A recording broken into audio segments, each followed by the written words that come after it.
the value that I see in the DFC curriculum is in teaching children a way to think about how to have control over their lives.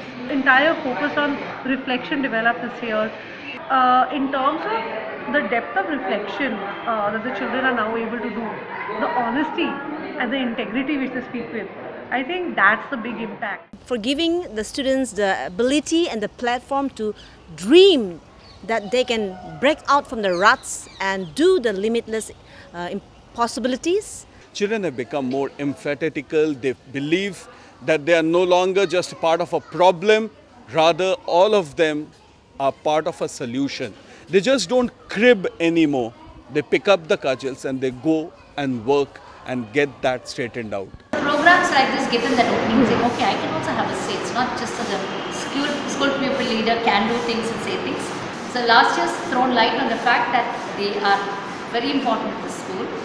So this year these kids kind of know, when we start to talk about design for change, they know quants. Whatever it is, anything which does good for the school, for the students, I salute.